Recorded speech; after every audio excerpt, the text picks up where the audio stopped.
good evening. I'm Rebecca Huggins, and I welcome you on behalf of the League of Women Voters. The League is nonpartisan and nonprofit.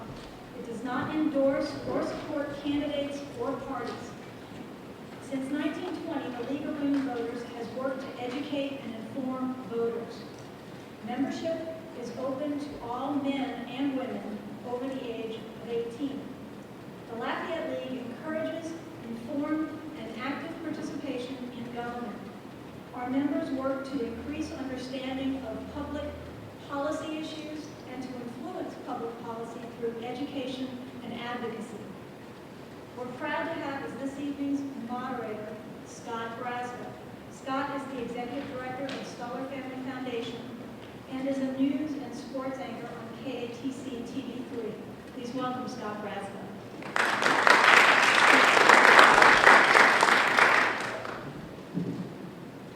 Thank you, folks, very much. I appreciate it.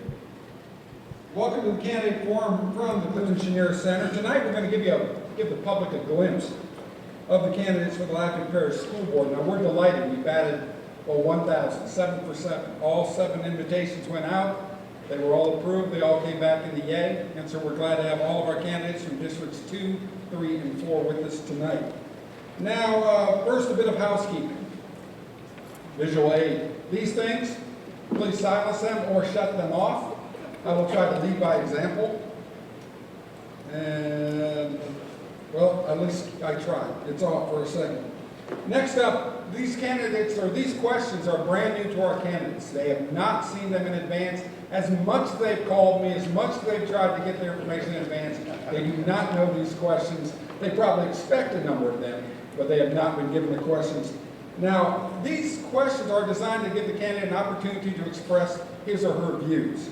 Our process tonight will give each candidate, in alphabetical order, a minute to introduce themselves, to say hello, let you kind of know where they stand, why they're doing this. We also will give them 2 minutes for closing remarks. Now, in between, we're going to pose questions to each candidate in rotating order. Candidates are asked not to address each other directly. So, no eye gouging, no pointing like this. You can maybe make that sideways comment this way, but no direct comments that way. So, the reason we're doing that is, guys, this is a debate. This is not this is a forum, and it is not a debate. So express your views and move along nicely, and we would appreciate that. Now, if you don't follow the rules, and you have 1 minute to answer all of the questions, we have a timekeeper. Richard Cusimano is a timekeeper with an iron fist. That is Richard Cusimano. Richard will give the candidates a 10-second warning. Richard, what's your 10-second warning? 5 and 5, folks, 5 and 5. Then he will stop you with a warning signal. Richard, what's your warning signal? Time signal. Finish the sentence that you're on. That will tell you when your 1 minute is up, and at that point, guys, if you're in mid-sentence, please just land the plane. You don't have to stop on a dime, but please finish your thought. Again, Richard is very tough. He's very strong. I'm not the one you need to be afraid of. It's our timekeeper, Richard Cusimano. Now, folks, we would like to hear from each and every one of you and provide the introductions. If we may, Tommy O'Shell. Yes, thank you very much. Thank you very much, Simon. James, my name is Tommy O'Shell, and of course I am currently the school board member for District 2. I am a former teacher in the Lafayette Parish school system. I was also assistant principal in the Lafayette Parish school system. I was assistant principal at Austin Elementary. I taught at Live Oak Elementary, and I taught at Karen Crow Elementary. So the schools in the Karen Crow area in Upper Lafayette are very dear and near my heart.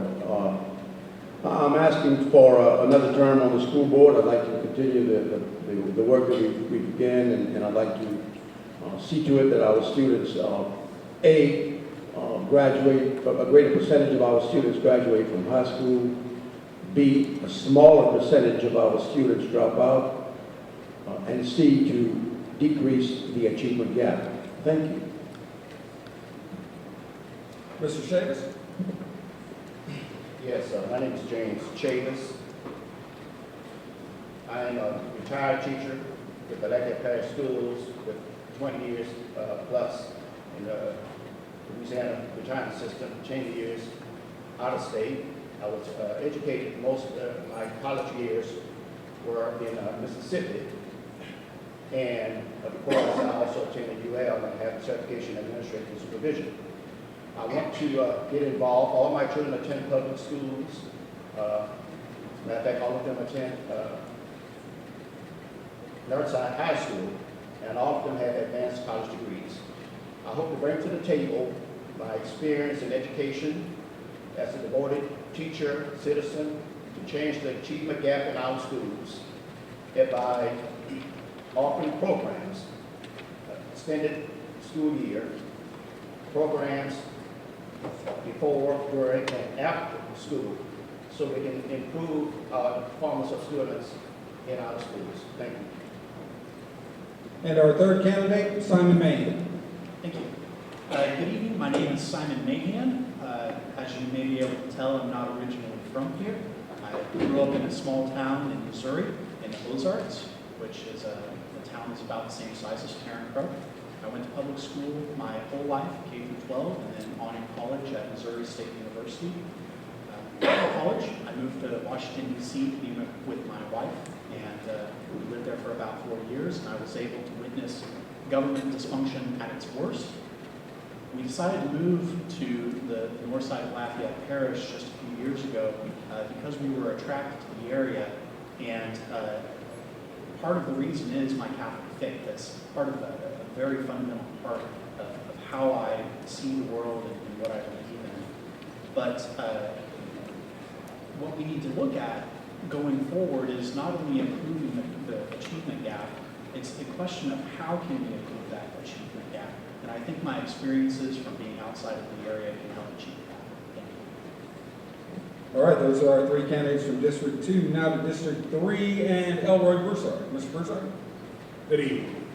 Thank you to the League of Women Voters for inviting me and all of us. Unlike some of the candidates, I'm no educator. I made my living in the oil field for the last 4 decades. I'm married to Cheryl Hill for 42 years, 4 children, all attending public school. All 4 graduated from Indiana High. 3 of them went on to secondary education. I am running this race to, of course, close that achievement gap that we've been talking about for so very long, but doing very little about it. I think my experience in my community, my leadership in my community, give me that edge to do so. Again, Elroy Broussard, thank you for your time and patience. And also from District 3, Shelton Cobb. Mr. Cobb. Yes. My name is Shelton Cobb. Homegrown from Macomb, like one of my friends would say. I attended the public school system here in Lafayette. I also graduated from UL. Been a lifelong citizen in Lafayette. Love Lafayette, wants to see Lafayette be the city that it always had the potential to be. And been working very hard to make sure that we achieve our spot in destiny. The educational system plays a very important part in that, and I'm working very hard to make sure that every one of our children get the best possible education they can. Thank you. And our candidates from District 4, Ms. Erica Williams. My name is Erica Williams. I'm the wife of a Visa native, 20 years, and the mother of 3, all of which graduated from Lafayette Parish Schools. I have 2 in the Air Force currently. One is currently in boot camp, and I have a 3rd child that is currently training to become part of the United States Marines. My work background includes work with the Department of Juvenile Justice, the Department of Corrections, and currently I'm a criminal justice instructor with Remington College and the University of Phoenix. My educational background includes a bachelor's degree in criminal justice, a master's degree in public administration, and I'm currently completing a PhD in public policy, leadership, and management. I'm running for the Lafayette Parish School Board to ensure that my community has a strong voice in the academic success of their children. I'm also running to re-energize the spirit throughout my community and to make sure that we are producing educated students who are competitive in college as well as the workforce. And our final candidate for District 4, Mr. Timmy Chasso.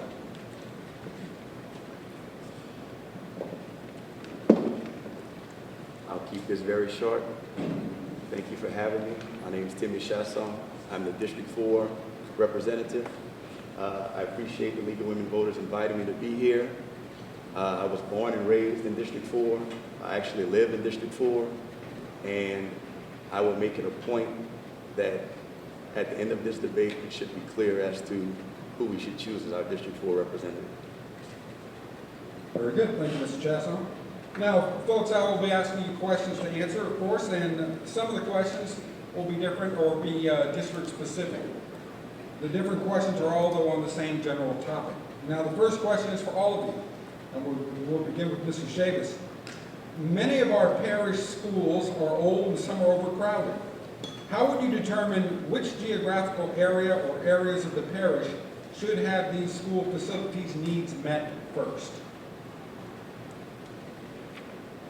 I would first let those on the ground really make a determination. As a matter of fact, I think within the structure of the school system, there is a facilities committee that's in place to make assessments of needs as it pertains to each district.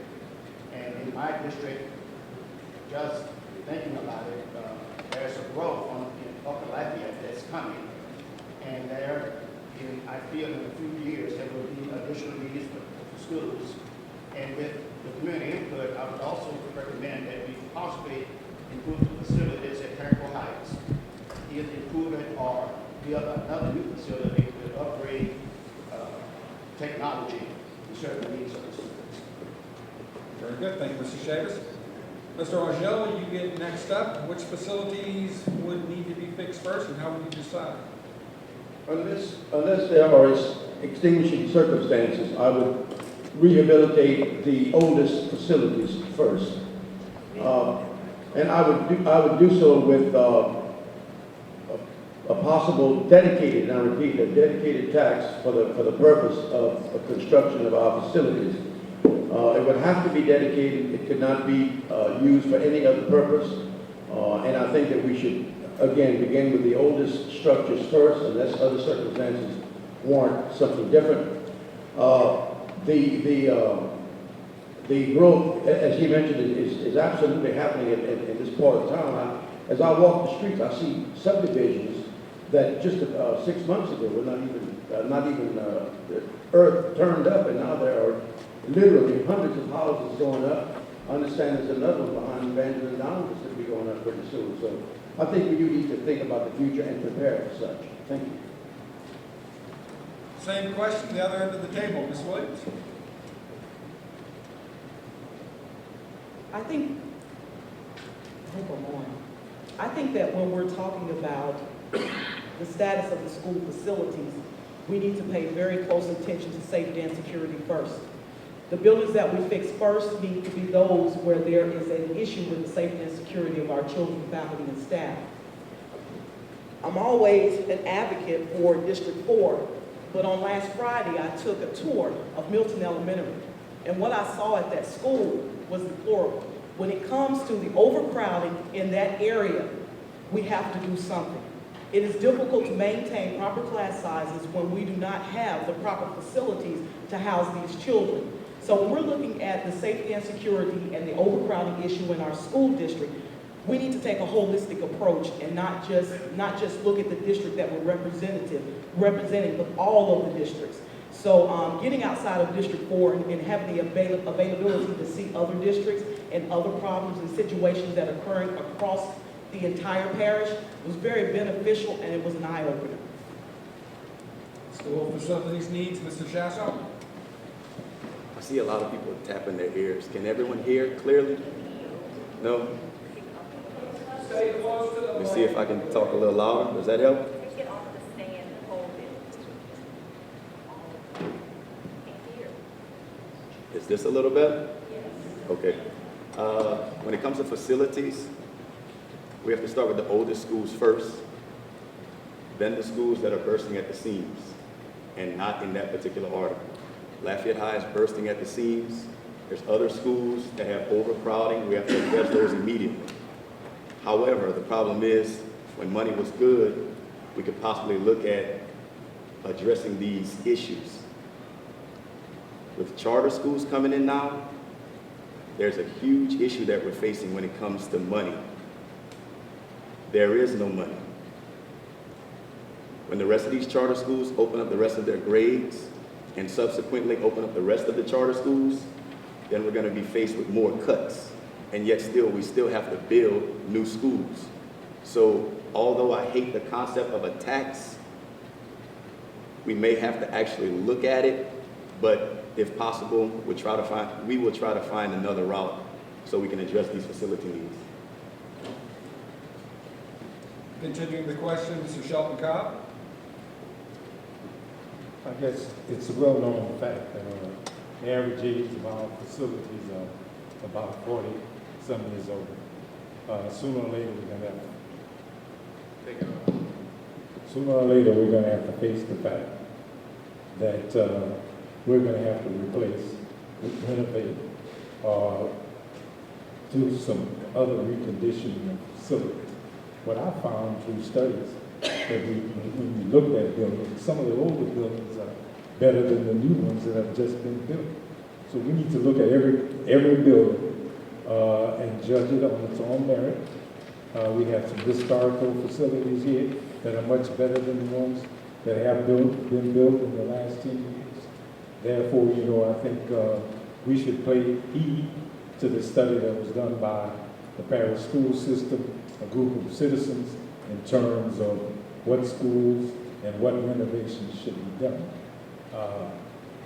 As far as the effect of charter schools on our enrollment, they are about $2 million worth of effect at this time. Future, we don't know. And panel, I think as we're all figuring out, if we can get the microphone as close to our mouths as possible, we'll be able to sail the ship smoothly the rest of the way. Now, Mr. Broussard, facilities questions. How do you decide which ones come first? Several months ago, I was part of a feasibility study as to what school needed. Every school in Lafayette Parish submitted a list, a wish list. To decide who was going to be first, who was going to be next, difficult task. Everybody want to be on top of the list. The age of the school plays a major part, the population of the school, the safety aspect of the school and its community, of course, keeping the children comfortable as far as heating, cooling. It's a lot to consider as to what school is going to be first. But choosing one, I would have to say the school is the oldest of the school and the one that's bursting at the seam, which in no means means that any particular school fits that need.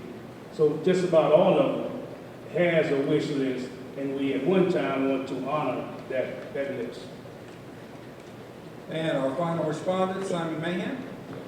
Thank you. As previously indicated by Mr. Cobb, the community's gone through this procedure before. There's no need that we need to reinvent the wheel. We've already spent a lot of money trying to determine what the facility needs are. In 2008, the League of Women Voters, the folks that are kindly putting on this forum this evening, did a really great job and put together a video of the facility needs. That video is available online. Anybody can watch it on YouTube. We have that resource available to us. Nothing has been done since then to fix our schools. In 2010, there was a study done by CRCS consultants that found that our facilities were really in need, and particularly facilities like Northside and Lafayette High and Karen Crow Heights. These facilities, in some cases, need to be completely replaced. We know these things from the money that we've already spent. But going forward, we definitely need to have all the school board members dedicated to visiting every single one of these schools. Thank you.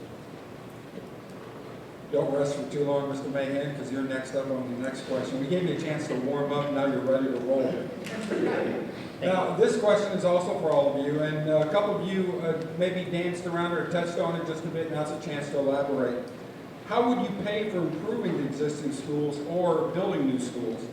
And would you or would you not support a dedicated tax? Why or why not? Simon? Thank you. This is a two-part question. The first part is how would you pay for it? And then the second part is would you support a dedicated tax? On the first part, I think we spend an awful lot of money on upkeep for our facilities with not a lot of long-term planning. You can do things to improve the efficiency and the comfort of your schools right now with the money that you have right now, but you have to have some foresight in order to do that. That's something that is sorely lacking with our school board right now. If you improve the energy efficiency of some of our schools, you can save money in the long run, improving the windows, the heating and air conditioning units, the computers, making sure the lights get turned up.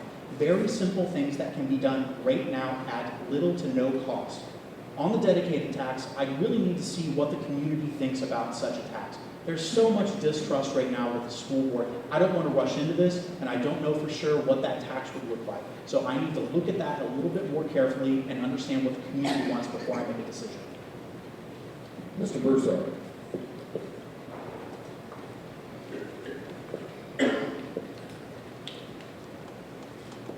We must put together a list that is going to take us up for the next 5-10 years as to what our school is going to look like. May mean leveling every school and rebuilding. May mean rebuilding every school in the parish. Whatever needs to be done for the next 5-10 years to put us in that comfort zone should do so. We asked about a dedicated tax. One of the conversations we had about a dedicated tax is the pay as we go tax. Like I said earlier, there's so much mistrust in the school system now till it's difficult to put a tax on the table and want people to support it. The pay as we go tax, we put a tax on the table for whatever we need it for, make sure we take care of that, go back to the people, say we've done what you wish, we've done what you wish, the next step is to do this and that, and ask for them again, and let the school board be accountable for what we ask for. Mr. Cobb, how would you pay for new schools or building new schools? Would you or would you not support a dedicated tax?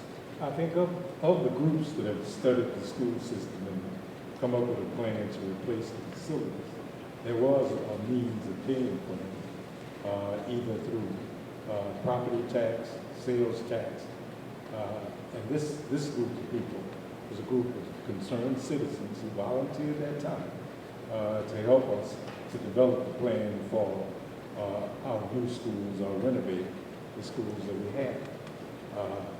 I personally feel that the current system, the current board, does not allow the citizens who put this plan together to get this plan before the voters, in order to avoid the circumstances that we're in at this particular time.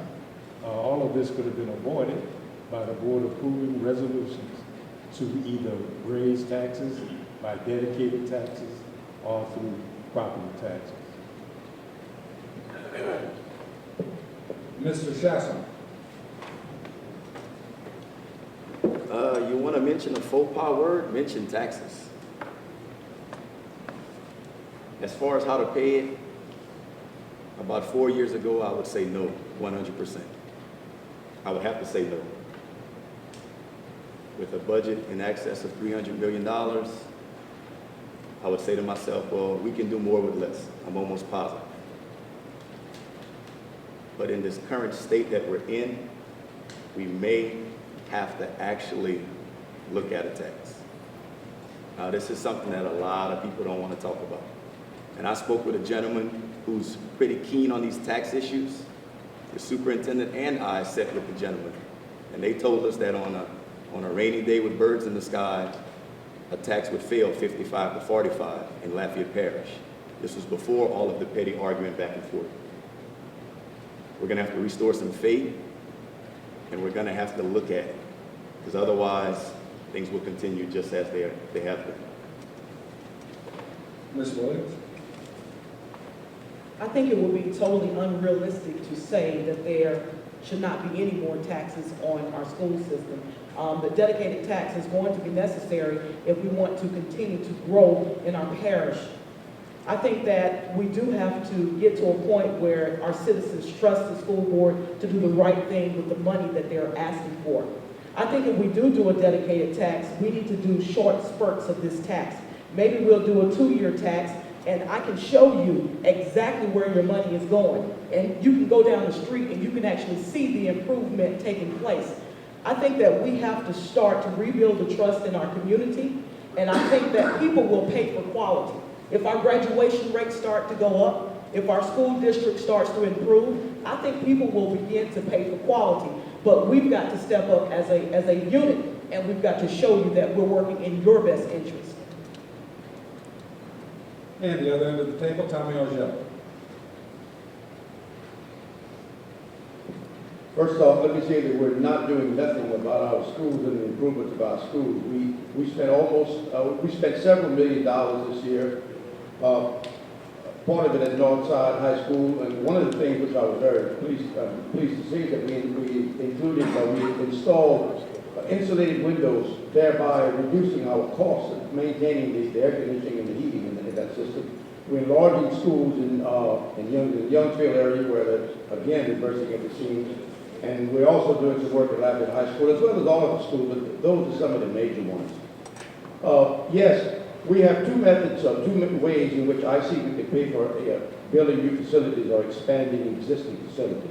Number one would be the rainy day fund that we have in the bank, in the bank, so to speak. That takes 2/3 vote of the school board to tap those funds. I would not be opposed to tapping those funds for new construction, because that's a one-time expense. I'm opposed to ongoing expenses, but that would only be a one-time expense. With the tax that I could live with, if I was satisfied with it, I could be for it, yes. And finally on this question, Mr. Chavis. I'm not super clear in terms of how our current bond rating works as far as a potential means of financing the building of new schools. I do know under previous administrations that they did use that particular method to do a lot of building throughout the parish. Certainly, I would depend upon the recommendation of assigned committees. I think the board, whenever there's a major decision, ad hoc or local committees are to make a recommendation to the board, because the board is not autonomous in itself. The people, yes, elect the board, but the board is obligated to listen to the people and allow them to have input. As far as a dedicated tax as such, I agree with most candidates. The public trust is at a very low, and we have to have more transparency in terms of how our school system is operating and regaining that trust before anything substantial can be done. Very good. Next question is District 3 specific, Mr. Broussard and Mr. Cobb. Now, differences of opinions arise. How should a board member handle differences of opinion among his or her colleagues or between the board and others? And we begin with Mr. Broussard. Simply put, a mature discussion. It is natural for you to have a difference of opinion. The maturity comes if you can sit down and discuss it and come to a reasonable agreement. Always say if you argue, that means you're not listening, you don't hear nothing the opponent, the other person is saying. A discussion brings positive outcome.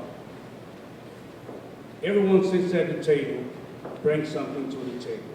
Throughout that discussion, you walk away with a positive answer, all on the same page, they got the same thing in the same direction in mind. How you go about doing that, you may differ. Mature, positive discussion always bring a positive change. Mr. Cobb. I believe in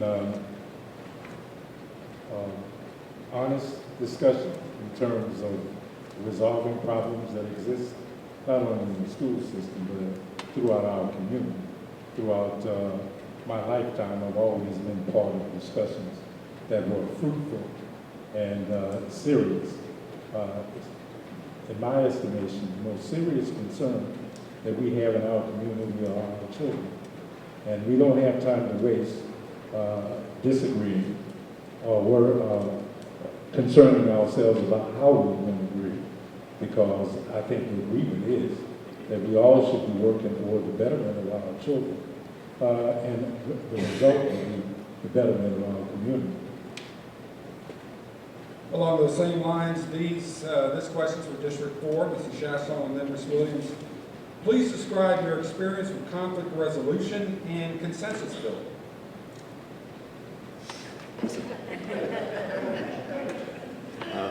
I know most of the media reports would state that we've continued to argue and we're not caring about kids, there's no focus. But in the midst of all of this, you'd be surprised how many times, and the superintendent is sitting in here as well, so he can vouch for it himself. We've actually went and sat down in his office and actually talked and resolved issues before they got to the board floor. The problem is, some of those issues can't be resolved behind closed doors. So what occurs is an agenda item is put on the agenda, and then at that point, it's a debate. That's what a debate is.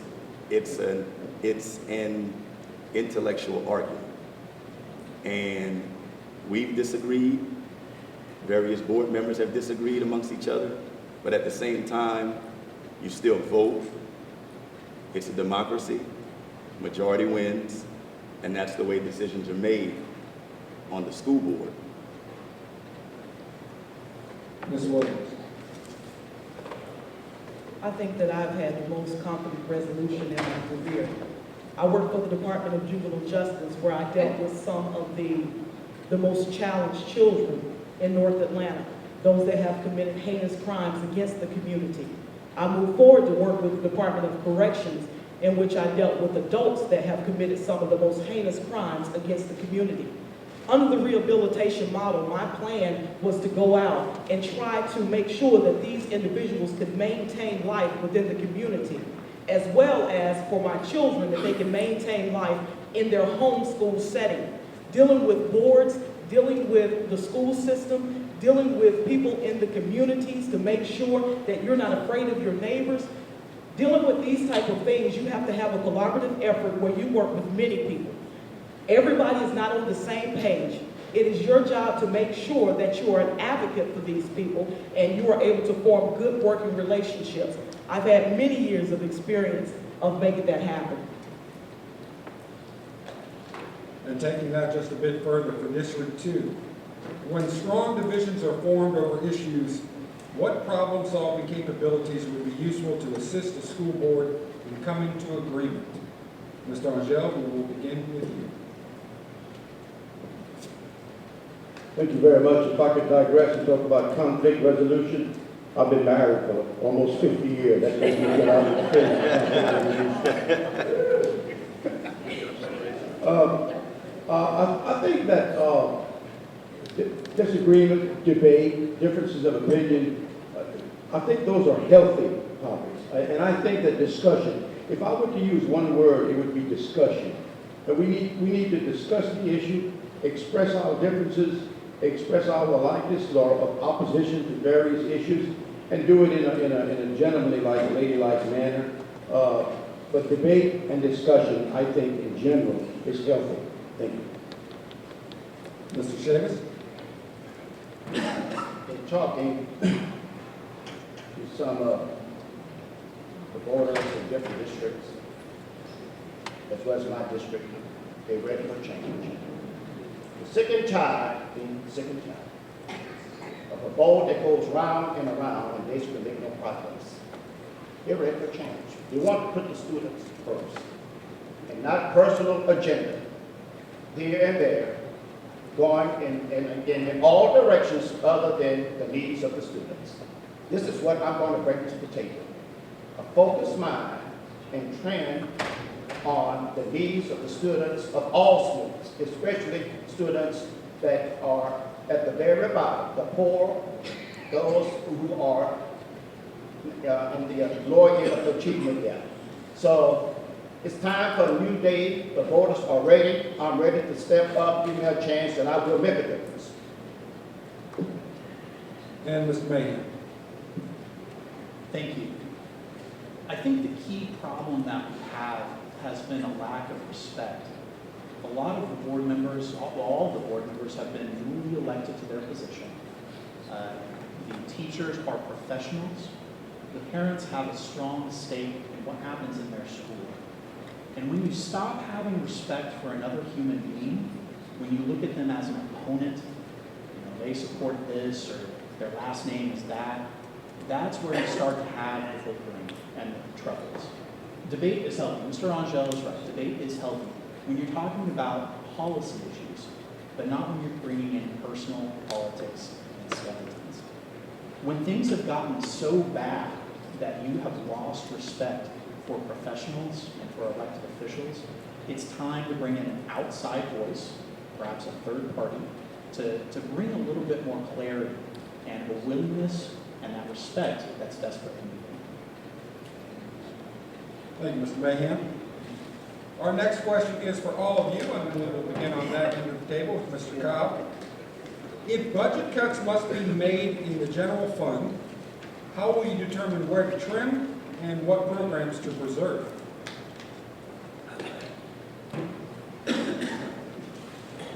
That's an easy one for me. Cut everything that you don't need and it doesn't have any effect on the children. My objective has been, since being on the board, is to serve the children at all costs. We keep talking about budget cuts in Lafayette. When I first came to the board, the rainy day fund was supposed to be 60 million. Now it's nearing 70 million, and we're still talking about we don't have any money. Well, I think if I was running a household or doing business for myself and we had a crisis situation at hand, we'd spend the money on the most important issues that we have. In this case, it's our children. Mr. Chasson? I'd like to start by deferring to Tommy for that last answer. For conflict resolution, Tommy, I defer to you. That many years married, you would be the king of conflict resolution. When it comes to the budget, I think we would just simply do what we did this year. At the final hour, making sure that the kids who need the most help have the most amount of money, and then trying our best as far as it relates to those particular schools that are already A+ performing and B performing. See, I've heard a lot of negative publicity and media outlets speaking untruths, just strictly rumors, and it bothers me. To say that we've cut all of the F&D schools, somebody needs to remind me what we cut. J.W. Falk is at 17-1 and now 15-1. Overage population, 2 years over and above their grade level, they're at 15-1. And I've got the budget to prove it. So I'm kind of confused as far as the reports that are being put out there. Ms. Williams? Actually, my opponent is not the only one that's confused, and I would actually like to find out some information on that. And I can direct exactly where the cuts are.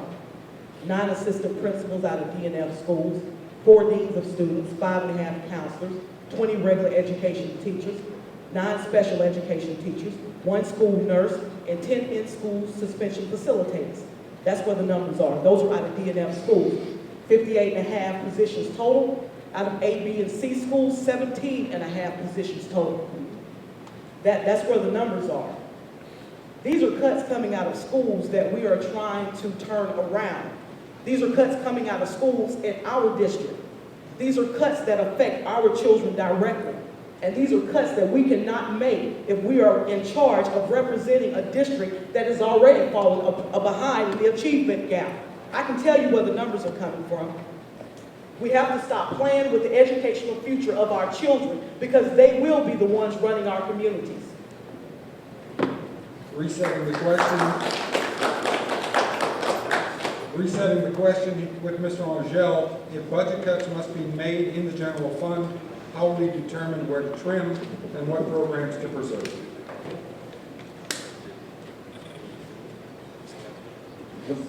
The further you get away from the classroom, the more you trim.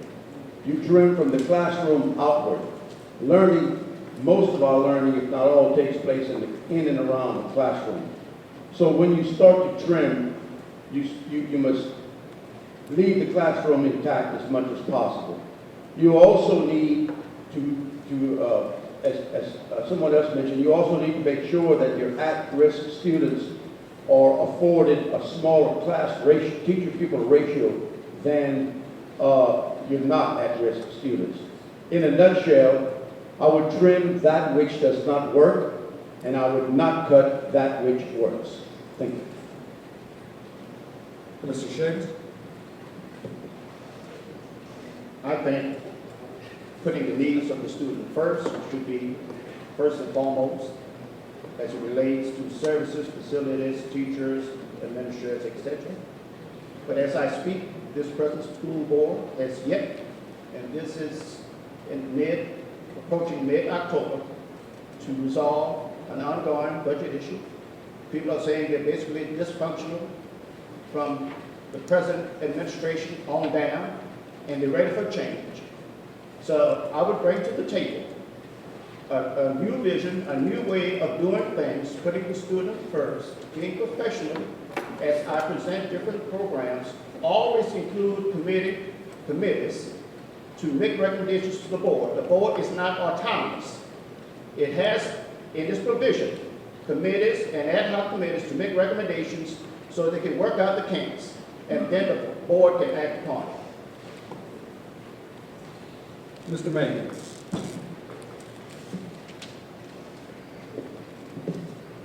The key to figure out what to do about the budget is the school board members have to do their homework before they show up to the meetings.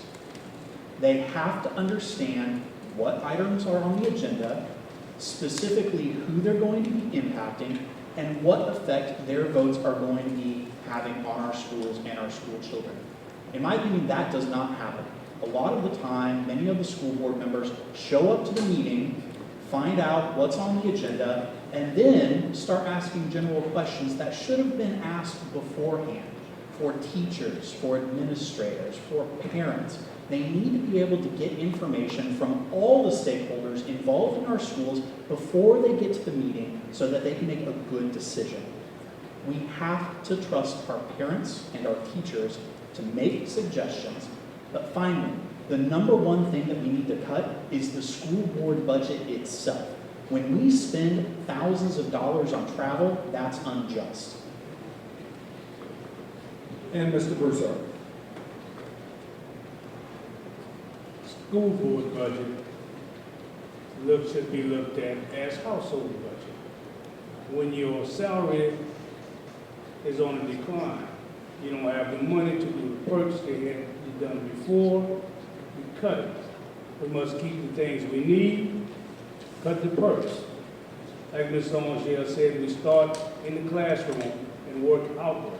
The assistants to the assistant, the assistants to the assistant, all these perks has to be cut.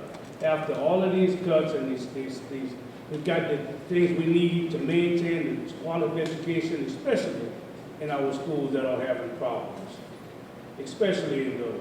And I don't have the numbers before me like some of the school board numbers do as to what was cut and what was working before. If it was working, we wouldn't have D&F school. So obviously it wasn't working. So it must not be good to have to keep in place.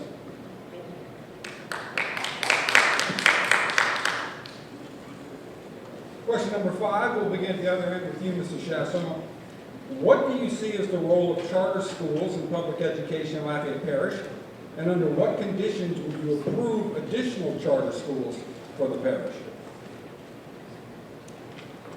As a Lafayette Public School Board member, I don't think it's wise to support charter schools. You're a public school board member. Your job is to fix J.W. Falk and fix Northside. Now I can understand why a parent would otherwise choose a charter school. I mean, I'll be a realist here. If you're forced with the choice, then at that point you say to yourself, well, what do I want that's best for my kid? but it's still our job to fix the schools. So to sit here and vote for a charter school means I'm basically giving up my right as a school board member to fix Falk and fix Northside. Our job is to fix it, period. So you can't support charter schools as a public school board member. Otherwise, step down.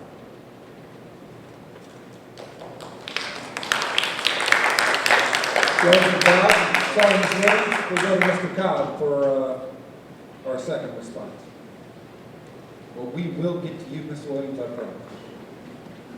As you might know, I didn't support charter schools. I think charter schools have their place. I think as a business decision in terms of enrollment, even with the charter schools that have come to Lafayette, our enrollment has increased so much that we still have overcrowding in all of our schools. But unlike some people who say that we shouldn't support charter schools, I voted no.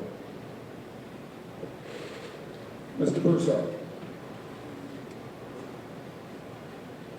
As I understand charter schools to be, charter school comes in when we have a failed educational system.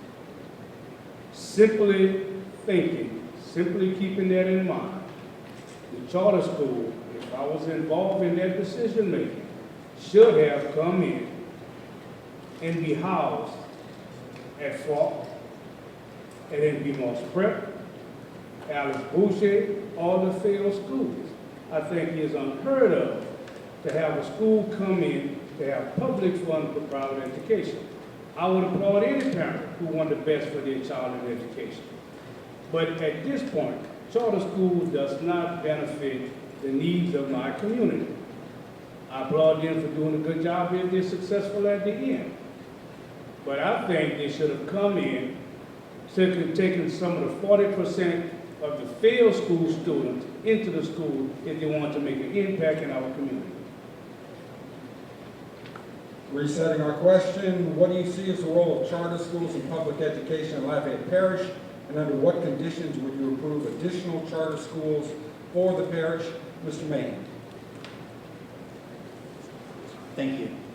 I think the charter schools that we have, we currently have 3, we're slated to have a few more. I think the charter schools that we have right now, as mentioned previously, were voted down pretty soundly by the board previously, but we still have them.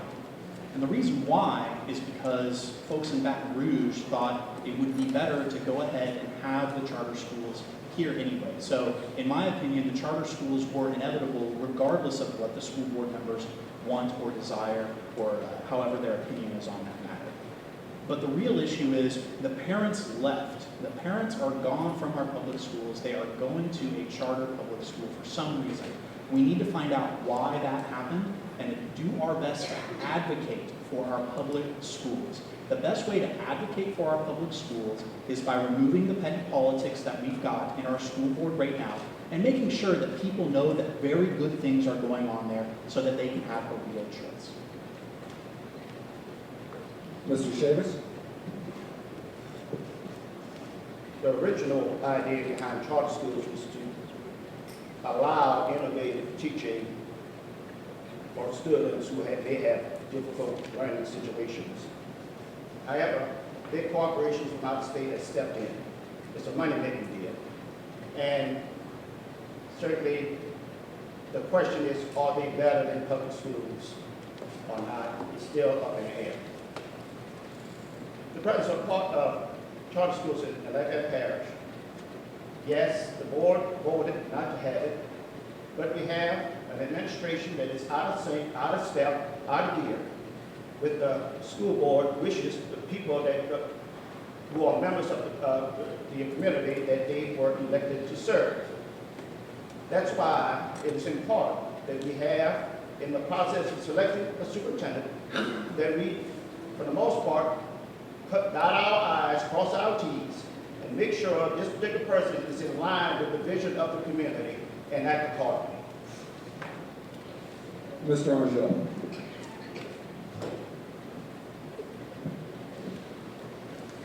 The answer to the first part of the question is the job of charter schools is to educate our children. I think that the disagreement I have with charter schools is that, again, public funds are going toward profit, out-of-state profit for that matter. And charter schools, the ones we have here, and the ones that I'm familiar with, have a method by which they screen students. Public schools cannot screen students. We must take every student, just as they are. Charter schools have indiscreet methods of screening students, and I disagree with that. I think that in the final analysis, that public schools should be the schools of choice. Thank you. And Ms. Williams. Let me first of all say that I am a public school advocate. But when our public schools have failed the students in the district, we have a district running D and F schools. I think it is an insult to say that we will not allow the children in that district to have an opportunity for a better education. Regardless if that student is in a charter school or in our public school, if we fail them, we need to give them an opportunity. We have sat here and forgotten our purpose. Now, I'm not going to tell you about something if I haven't gone out and researched it. I've gone over to Willow Academy. I've gone to Renaissance on last Friday. And I will tell you, there is a lot to learn about the charter school model and moving into the public school system. There is a reason why the parents are leaving the system. And we need to find out why and start to fix it. We've had an opportunity. Let's get this right. The charter schools are here. We did not vote for them to be here. Bessie approved that. We need to work together to fix it.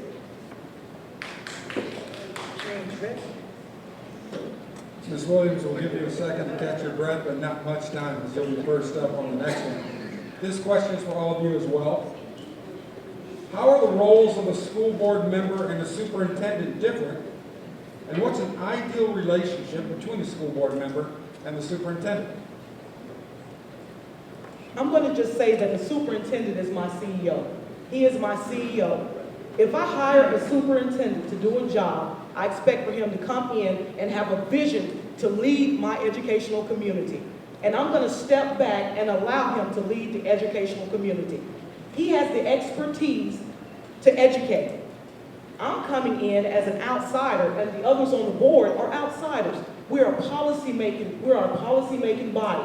It is our responsibility to give him the proper resourcing that he needs to ensure that we are a success. But let me remind you, we are going to hold you accountable for what you say you're going to do. If you give us a plan, we need to have some measurable outcomes where we can actually measure how successful you are at delivering that plan.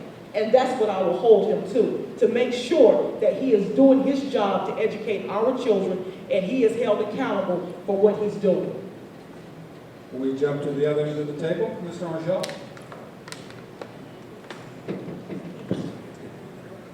Well, I think the rules are quite different. I think that it is the role of the school board to set school policy. That included, but not the least of which, of course, is salaries, job descriptions, number of school days, et cetera, et cetera. Beyond that, I think that it is the job of the superintendent to act, as she mentioned, as our CEO, and to run the school system. But the school system needs to be run within the parameters set by the school board. Thank you. Mr. Shakes. In the selection process of the superintendent, the school board members elected by the general community has a vision as they select the superintendent. The superintendent who may be selected shares a vision of the community. However, he proposes a plan, executed, and as was stated, is held accountable for the end results. Presently, all schools in District 2 are D schools. In the last couple of years, some have gone from a C to a D. Now, I'm going to let you figure out and fill in the blanks Why has that happened under this watch, under this present school board and this present administration? Why has that happened? Mr. Mahan.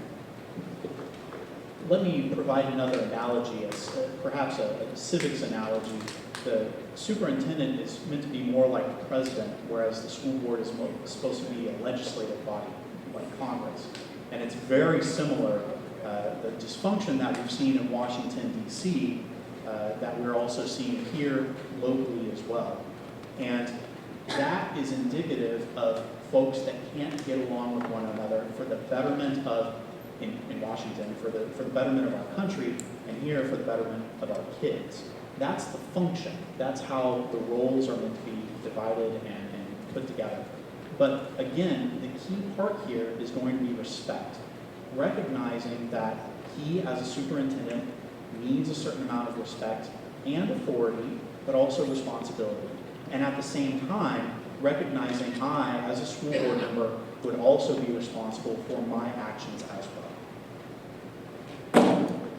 Again, resetting the question, I get paid by the amount of times I ask the question. How are the roles of a school board member and a superintendent different? What is an ideal relationship between a school board member and the superintendent? Mr. Broussard. School board members are elected by their peers. They set the goals for their district, for their city, for their parish. The superintendent, and they make policies for that structure to function. The superintendent carries those policies out. Mature discussion, make sure we're on the same page. When you select a superintendent, that should be said. What are our goals? What do we want to look like in the very near future? Tomorrow, next week, next month, next year, whatever the case may be. The discussion should be, how will we get there? How can we get there? That is not taking place. That is not taking place. Who has the power? Does the school board have the power to make the decisions finally? Does the superintendent have the power to make decisions finally? School board is a policy-making body. The superintendent carries those policies out to perfection. Mr. Cobb, you're next up. Because of Act 1 and other legislative initiatives, you know, the line between the superintendent and the board has been kind of blurred over the last few years. But having been an administrator at a school, working for a board, I feel that the board's function is to make policies, give the organization the framework in which to work, and the superintendent or the chief administrative officer should carry out those policies as he sees fit in accordance with state law and other issues that affect our system. There are rules and regulations both on the state and federal level that affect our school system and its operations. Many of them too much for 8 or 9 member board to understand completely. So that's why we hire staff for the interpretation and to do the rules and regulations that govern our decisions. Thank you. And Mr. Chasson, you get the final say. The role of a school board is policy, funding, salaries, and the budget. The role of the superintendent is to come up with the academic plan, the hiring of those principals, people to act out the plan for them. It's pretty simple, and you would think you wouldn't have any issues. Now, in an ideal world, the superintendent and I would be holding hands and skipping off into the rainbow, but that's not the case. Conflicts arise when you hear from 10 principals that tell you that they just found out that one particular principal is being paid a whole lot more than them, and we have policies in place that address that.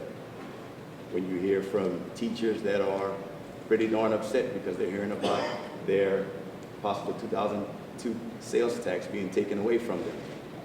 Those are the issues that come up, and in an ideal world, you could sit down and talk about it, but sometimes When you try to sit down and talk about it, you're asked to leave the office. Our next question, Mr. Chasson, you might keep the microphone here. This question is for all of you. Common Core state standards were adopted by the Louisiana Department of Education. What is your understanding of Common Core, and what do you believe, hope, or worry that impact will be? I wish I had an easel so I could draw for you guys what 31 minus 12 looks like. 31 minus 12. You add 3. Add, guys, we're talking about subtracting. 31 minus 12. You add 3 to get to 15. You add another 5 to get to an increment of 10. Now we added 3, we added 5. Now we're at 8. Now we're at 20. Now you can go in increments of 10. 10 takes us to 30. 31, add 1. You add all those up, 3, 5, 10, plus 1. Ah, there's the answer. Now indeed you did come up with the answer, but it's pretty easy to just subtract 31 minus 12 the old-fashioned way. That's my Common Core answer. Ms. Williams.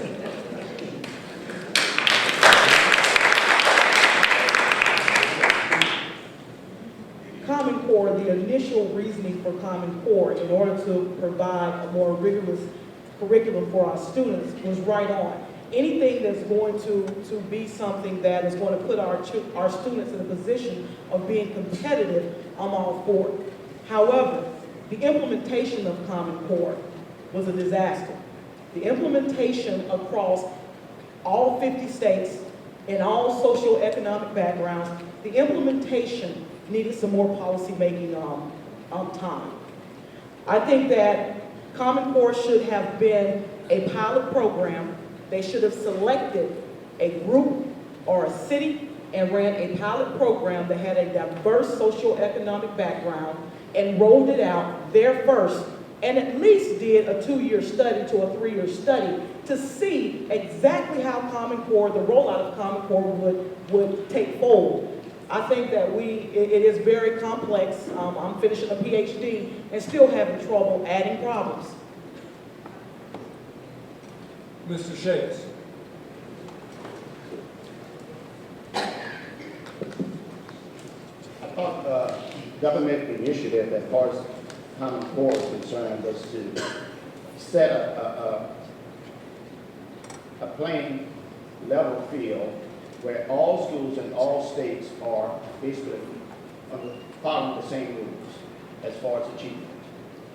There was some room, however, in terms of each state determined how they're going to meet those goals. Louisiana, we're at the very bottom of the bottom as far as student achievement. We have the highest dropout rate in the nation, highest teen pregnancy, highest teen incarceration. We need to improve. As someone stated, it's the implementation that kind of got caught up, and I think politics got into it. We have, I hate to say it, a governor who's sometimes spend more time out of state than he does in state, but and a lot of things are left undone. Teachers are caught in the middle of a lot of these issues. They don't have the resources and what have you to implement the program effectively. Mr. Mahan? My understanding of Common Core is that several years ago, a lot of folks got together to develop these standards, and states individually went through and opted in to approve these standards and use these standards for their system. As mentioned in the question, Louisiana accepted these standards a few years back, and here in Lafayette Parish, my understanding again is that we've actually been implementing Common Core for the past couple of years. To my knowledge, about 44 states across the country have implemented some form of Common Core. That's states in the Deep South, that's states in New England, that's states on the West Coast. So it's not as if it's something special and different and new that Louisiana is just trying out on the cuff. A lot of other states are already doing this. The key is that we need to do more research on how to implement Common Core and provide the teachers and the parents the resources necessary to succeed to those high standards. Mr. Angel.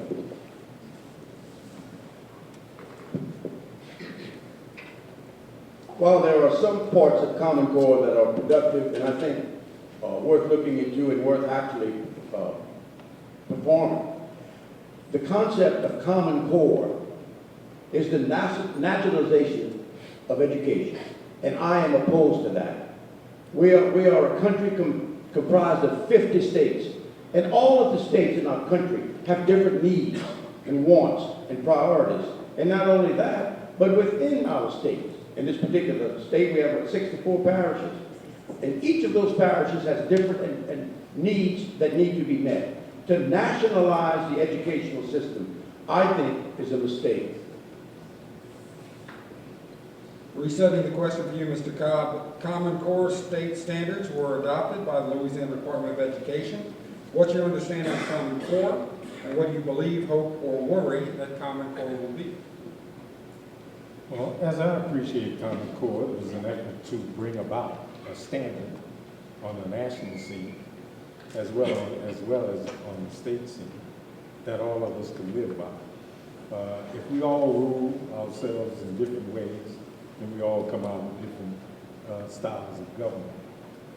I don't see Common Core as an effort to take over the educational process in this United States, because 43 states signed up for it. They did their own Common Core standards, and those standards were developed through a model that was federally devised. But on the federal level, these states got together and devised the federal model. So there's some inaccuracy in saying that the federal government is trying to take over states. Now, the implementation is another thing altogether. As you have in anything that's large and encompasses many, many people, there are many, many questions that need to be answered. And Mr. Broussard. I have spoken to a few teachers about the Common Core. None knew how to teach. Their answer was, go to the computer, enter certain thing, and they'll help you along.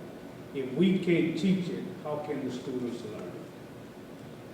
My district composed of failing schools. We haven't gotten to arithmetic, let alone a Common Core.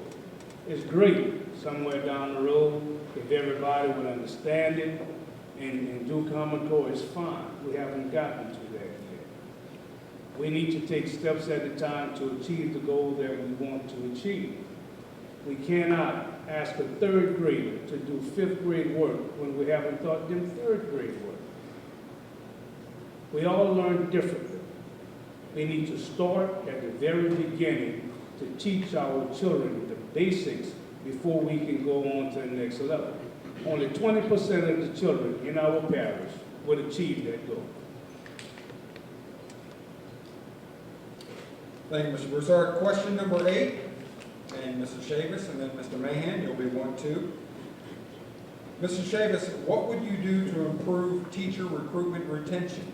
And this question, by the way, is for all of you guys. What would you do to improve teacher recruitment and retention?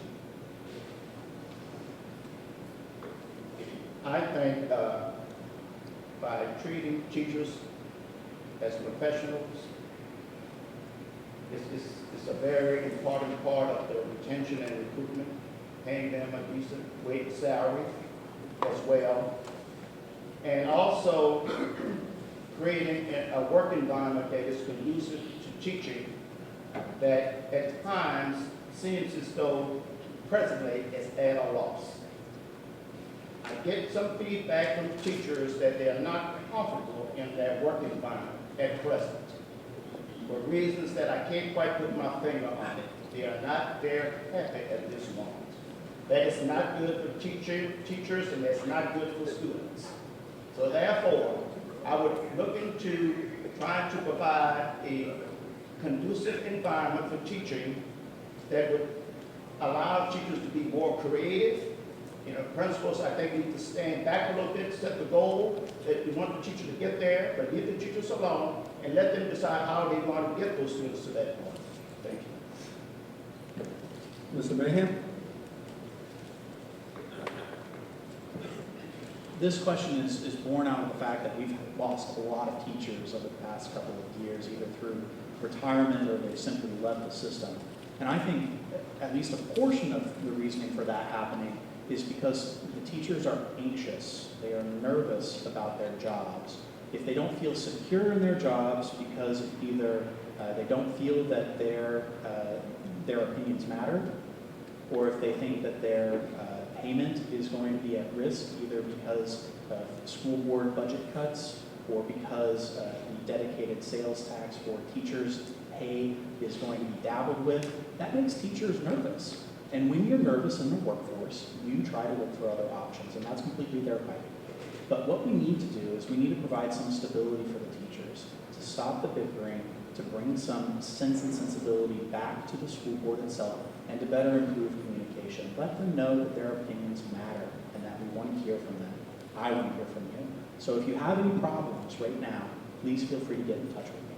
Thank you. All right, the jumping tables, Mr. Broussard, what would you do to improve teacher recruitment and retention? About a month or so ago, I was fortunate to attend a retired teachers' luncheon. And what I said to them, that I hope they walk away with a wealth of fond memories, because wealth is not what they walk away with. Most teachers take the job because they love what they're doing. When I was in middle school, grade school, teachers were the most highly respected people on earth. They were Mr. and Mrs. well respected. We have lost that respect for the teachers. We need to give that back to them. We need to tell them, we need to assure that whatever you need to educate that child, that classroom, is at your fingertips. We need to assure them that they are one of the most valuable assets to the Lafayette Parish school system, as well as the student and support workers. Everybody plays a major role. But we lost that degree of respect that we give to our educators, and we need to get that back. Mr. Cobb. I think the problem of teacher retention is not entirely a local problem. Problems have been caused by the state changing the retirement system, changing various requirements that teachers who have worked, who have spent their lifetime working in the system, could not tolerate. And they left while things were better for them, thinking that things probably could have gotten worse. I'd just like to make a little correction. There are no failing schools in District 3. Okay? And we don't need to make innuendos and misstatements in order to make our point. Mr. Chasson. How to retain teachers? You don't play with their money. 2002 sales tax, that's dedicated in my opinion. I know what it's for, I know what I voted on. That's what we're going to use it for. Treating teachers with respect, not bringing them in and labeling some of them a racist. Not bringing teachers into an auditorium and yelling at the entire group for writing up too many students. Not telling teachers that if I catch you talking to board members and I know who you are, you're going to be reprimanded. I've got a good friend that's sitting in the audience who came to a board meeting and spoke the truth about what was going on at his school and asked for help. The next morning, he was brought into the office, reprimanded, and walked off of campus. How do you retain teachers? You treat them with respect.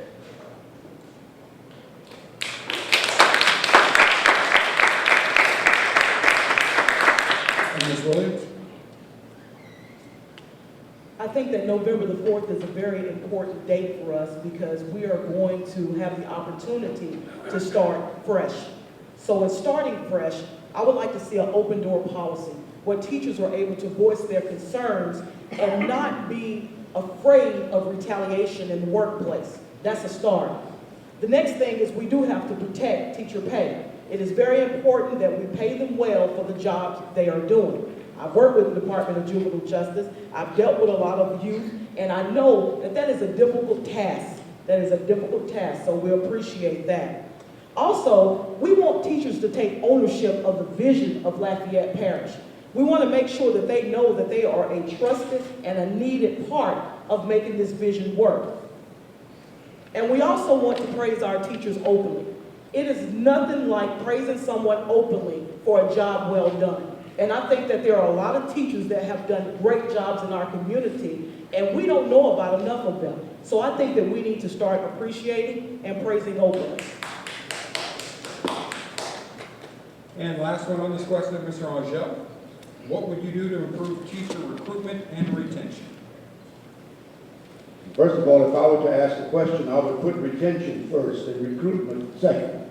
I think it's very important that we keep our teachers and recruit when we need to. And you're going to hear some redundancy here, but I've heard the same thing. I've had teachers come to me and say, we were told that if we got caught speaking to our school board members with them, we were going to get fired.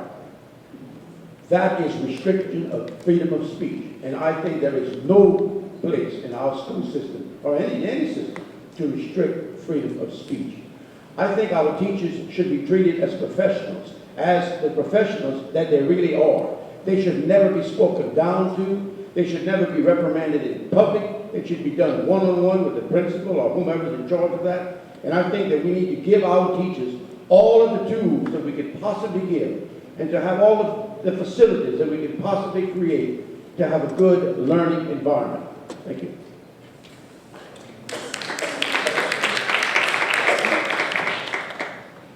Question number 9, or 9A, this is for the folks in District 2. Mr. Mahan, Mr. Angel, and Mr. Chavis. What programs or approaches do you recommend to improve educational outcomes for children in lower performing schools? Mr. Mahan? I'm a supporter of the turnaround plan. If you've taken the time to read the turnaround plan, it's 141 pages. It was developed through several years of consultation with many stakeholders, over 100 stakeholders here locally, to try and determine what ways we could help improve our schools. And one of the very key things that the turnaround plan focuses on is early childhood education. Some of the figures used and estimates by the experts suggest that for every dollar of taxpayer money that you use on early childhood education, you reap $7 in benefit because of it. And the reasoning why is because the children do better early on. They're less likely to fail a grade. They're less likely to drop out. And when they do graduate, they're more likely to become more productive members of society. So focusing on early childhood education is going to be key in order to prevent things like the dropout rate from increasing, or from more people from dropping out. Mr. Angel? I think the two major ways in which we can try to help these students are, A, to lower the pupil-teacher ratio. These children need more individual attention than some of the other children in our system. And if you lower the pupil-teacher ratio, you are able to give them that needed attention. And also, I think that I agree with the studies, and I agree with what's out there. Early childhood education is a very important part of the process. Let me make one thing clear, though. I think that a child should be able to be a child, too, you know. We don't want to start trying to teach them how to read at 1 year old. I think that they do. There is a time in a child's life when a child needs just to be a child. But I think that early education programs, so that when a child comes to the kindergarten level and or the first grade level, that child comes well prepared. Thank you. And Mr. Chavis? I put a little bit of energy into this particular area. And I've looked at a particular model. And what it addresses basically some of the issues that I am concerned about, and this is how they basically proceeded. It's the development of a school-wide Title I program for all schools with a certain population of free reduced learn students. The programs may include strategies to strengthen the core curriculum, academic programs such as math, reading, science, etc. in all schools, increase the amount and quality of learning time such as providing an extended school year and before, during, and after school, as well as summer programs and opportunities to help provide and enrich using art, music, dance, and poetry, and accelerated curriculum. It also addressed the needs of low-achieving students, especially in DNF schools that are not meeting state academic standards, by including additional counseling, pupil services, and mentoring programs. Finally, all schools in decline, DLF, should be staffed with highly qualified teachers, with the majority of first-year teachers or untenured teachers, as well as uncertified teachers. Thank you, Mr. Chavis. This question for District 3. What programs or approaches do you recommend to increase school readiness for children entering kindergarten? We start with Mr. Cobb.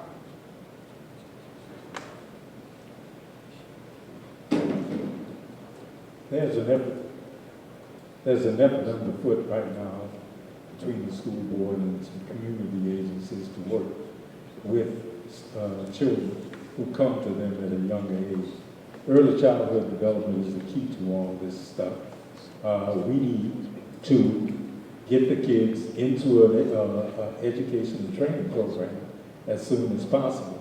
And, you know, I hear the common complaint. What are we going to do? We're going to keep the kids from birth to graduation. If that is necessary to change the climate in our community, then I'm all for it. There are many ways that we can do this. We can lower the pupil-teacher ratios to what the judge had said some 20-odd years ago, 15 to 1, not 17 or 18. If this had been done, maybe the problem schools in Lafayette would not exist today. There are many things that we can work with parents, we can work with local school principals and do the things that are necessary to make education the key for our kids. Mr. Broussard, what programs or approaches do you recommend to increase school readiness for children entering kindergarten? Early childhood is certainly the key. And I agree with Mr. Angel that we must let a child be a child. Working with the parents at a child's early age is one of the key components as well. We must get the parent educational ready, opportunity ready. If the parent is not educated, unemployed, poverty-stricken, then it's difficult for the child to be successful. Not saying they cannot be. Study has shown that they can be if they work hard toward that goal. But we must start with the parent, trying to get to that parent, get that parent working within the community, within the school system, before that child gets there. We've got several programs in the city that allows the child to begin the early childhood program. I've learned of several of them the last couple of months. Thank you. And District 4, Ms. Williams and then Mr. Chasson. What are your plans to raise the educational performance and success of children in all schools?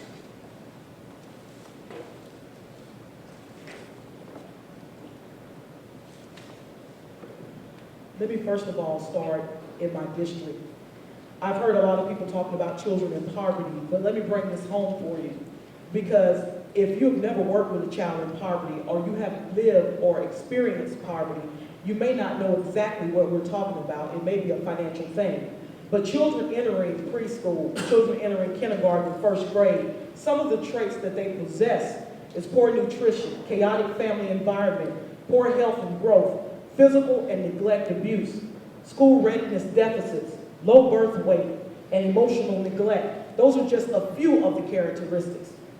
The very first thing that we need to address in getting these children ready for school is to address pre-K centers. We need quality pre-K centers that are able to catch these children before they enter kindergarten and get them prepared to enter kindergarten and first grade ready to learn. Throughout the parish, we experience these types of children. It is not just in District 4. I think that the most critical thing that we can do is to catch our children early and make sure that they are on the right path and their minds are ready to be educated. And Mr. Chasson. This is how you fix the problem. You address it head on. We've got fourth graders at fault that can't read. You go and look at the kid's report card, the third grade teacher gave him a 95 in reading, second grade teacher gave him a 93 in English. Well, how's that possible? Did the kid forget how to read over the summer? Oh, you socially promoted the kid. Every time the kid was called up to learn, called up to write something on the board, the kid acted up. Oh, he's the problem kid. He's the troublemaker. I don't want him in my class anymore. The problem is the kid couldn't read. So as opposed to getting clowned, as the terminology is, in front of his friends, he chose to act up before he was exposed. So you simply address the problem. You assess the kid, he's reading at a second grade level, you fix it right then and there. It's pretty easy. You double block the kid, you make sure that the kid is getting the necessary tools at home and at school to fix the problem. It's really easy, but yet there's no plan to fix it. Thank you, Mr. Chasson. Everyone, we've reached the point in the forum where the candidates will each make a closing statement. Candidates each have 2 minutes. We'll hear from the candidates in reverse alphabetical order by district. District 4 goes first. Ms. Williams.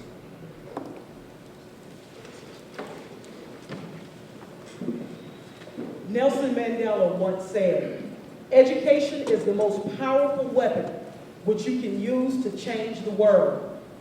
I'm a transformational leader seeking to change the world one Lafayette Parish student at a time. And in doing that, I need 3 things from my community.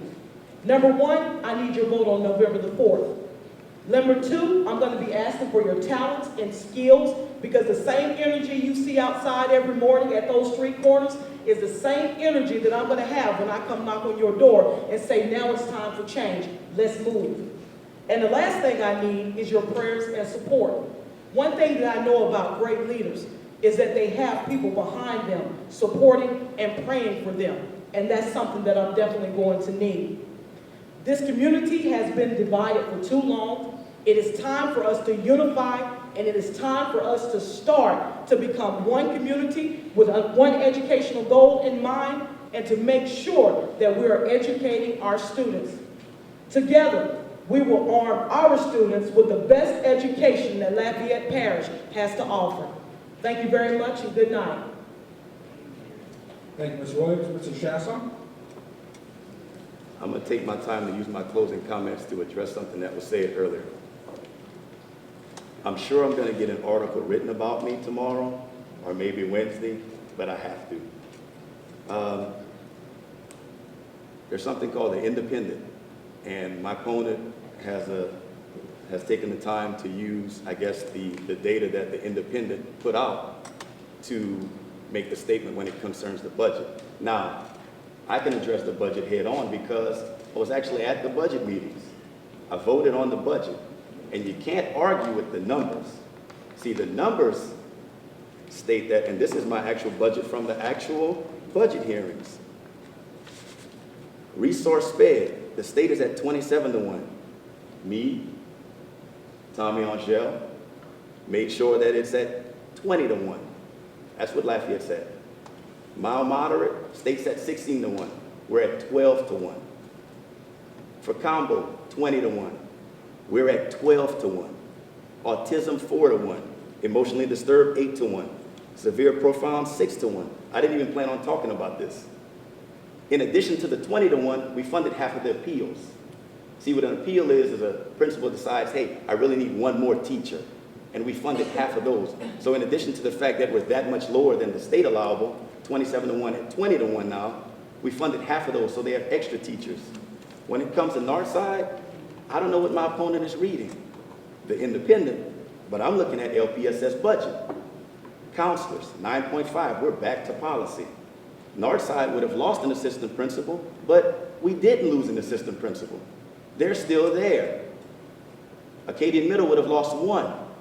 They're still there based upon the safety package and the reconstitution. Due to attrition, retirements, transfers, people leaving, moving, job opportunities, those people are still in the classrooms. Now, central office offered up $3.2 million. We cut it to the tune of $9 million.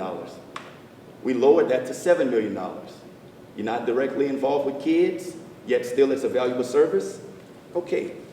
Now, sped appeals, we funded half. Mr. Chasson, unfortunately, that's time.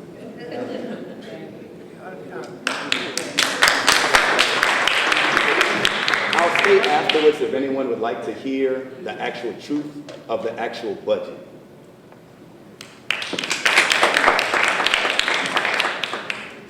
Mr. Cobb, your final closing remarks. Mom was an English teacher. Your closing remarks. Well, Scott, I didn't know what she'd said. She would have said you were being redundant, Scott. Right. Look, I came to the Lafayette Parish School Board to work with kids. We had a tremendous dropout problem. We're curing that. Our dropout rate is dropping by 5% over the last year. We need to look at our students as individuals because they come to school with various abilities and so forth. So I've worked to provide the students with the kind of instructional programs that will give them group help as well as individual help. And I think that's working because we, as I said, decreased the dropout rate. Our ACT scores have gone up.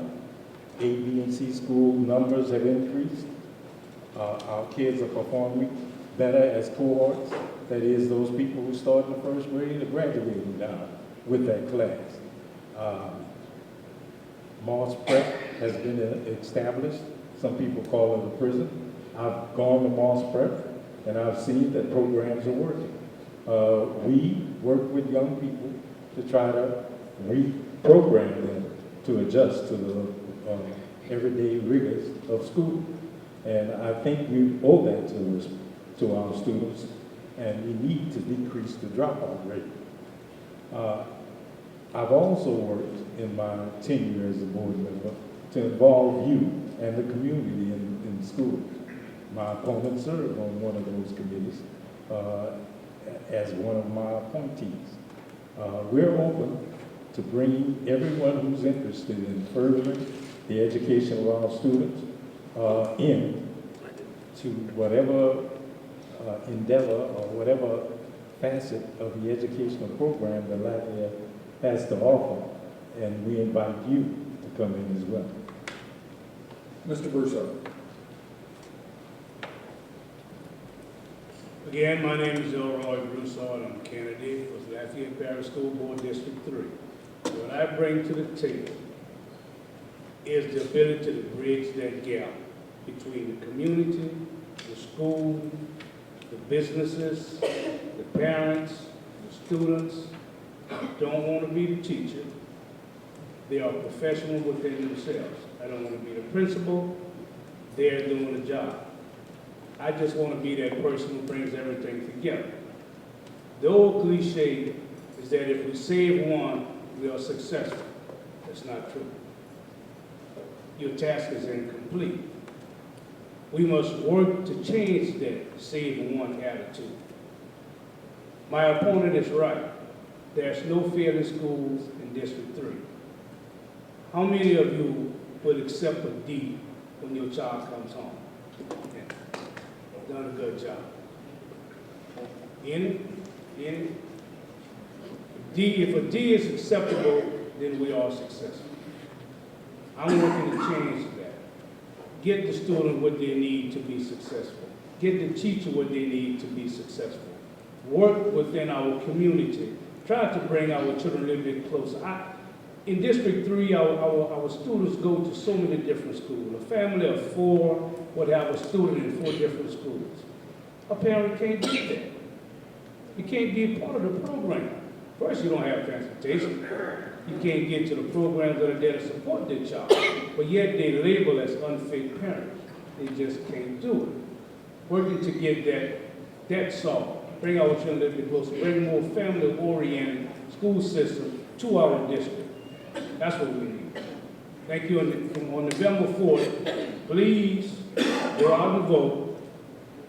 Vote for the positive change that we need. Not just a change, but change and otherwise we need something bad. Vote for the positive change we do need. Mr. Mahan, 2 minutes for your closing. Good evening. My name is Simon Mahan, and I'm running for Lafayette Parish School Board District 2, which covers Karen Crow and Upper Lafayette. I'm running for school board because of guidance and your information. But let's not forget, we're at a crossroads right now.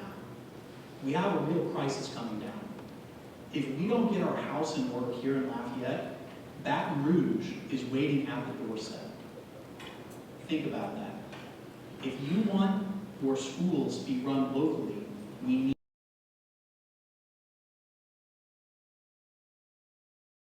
Rouge decides to come in and run our schools for us. I'll finish with this. You need to think about this. The next election that you'll be able to vote for a school board member is the year 2019. It's 5 years from now. You need to ask yourself, in these past 4 years, have you seen the change that you believe in? The change that we need in order to make this school district not just the best in the state, but the best in the country. If you don't think that has happened, we need to have some new leadership. Thank you. Mr. Shakes. Walking and talking with constituents in my district, there was a gentleman, he said, I don't even know you. And I'm not going to vote for you if I don't know you. So I began to talk. I said, well, I'm a son of a sharecropper. He had fed chickens to hogs. He was very poor. He pushed milk twice a day. I slept on my mother's homemade moss mattress until I was 18 years old. Then they had running water until I was in my 20s. And I just went on in terms of the difficulties that I faced in life. And I said, well, I have children who are doing quite well in college at this point. And then he said, I'll vote for you. And I think what he meant was, in my life and all my accomplishments, I put my children first. So if I put my children first, I'm going to put his grandchildren and great-grandchildren and all other children first. So my answer is, I want all parents to have a short story of success. And to parents, you are your children's first teacher. I have told the story. I read to my children every night as a father, and I'm asking them to step up and be better fathers. One of my children, I read him the story over and over, and by 5 years old, he could recite the story from front to back. Today, he has a master's degree in mechanical engineering, a brother who has a master's degree in administrative supervision, a sister who has a doctor of pharmacy, and a sister in a couple of years hopefully will have a doctor of dental surgery. It works. Parents, step up. And Mr. Rochelle, 2 minutes for closing. Thank you very much, Scott. You know, when you started this forum, you said you were going to start alphabetically, and then the second time you went around, you started at the other end of the table. I trust when it comes to voting in District 2 that the voters will vote alphabetically.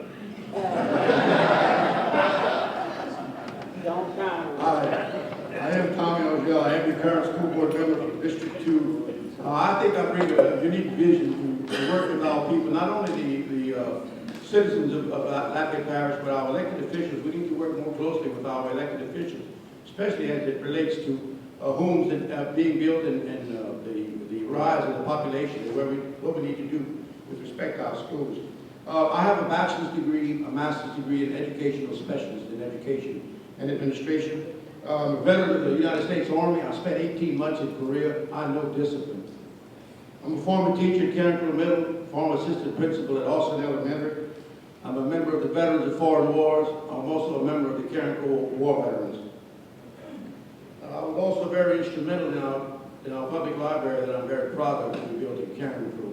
Karen Crow owned the land and we donated it to the public library. So again, I think you ought to vote alphabetically in District 2 at least when it's time for the election. And para nosotros que hablamos español, gracias y buenas noches. Punuki Patrose, Merci et bonsoir. Thank you and good night.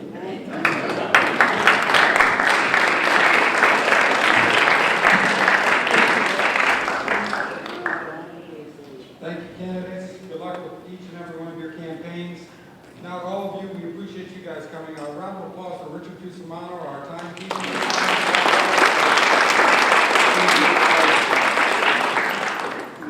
Now, we do hope that you feel like you can make perhaps a little bit better, more informed decision when it comes to voting, as the school board candidate meets your expectations. Early voting begins Monday, October 20th. It'll run through Tuesday, October 28th. Election day, of course, is Tuesday, November 4th. Please verify your polling place, as some have recently changed. The League of Women Voters of Lafayette will have questionnaires from the judicial candidates available online at www.lwv-lafayette.org. We do thank you all for watching. We thank you all for coming. Spread the word about the forums coming tomorrow, Thursday, and this coming Monday. Again, thanks to our timekeeper, thanks to the candidates, thanks to the League of Women Voters and their Services Committee, and of course to AOC Community Media. Don't forget, Election Day, November 4th. Thank you.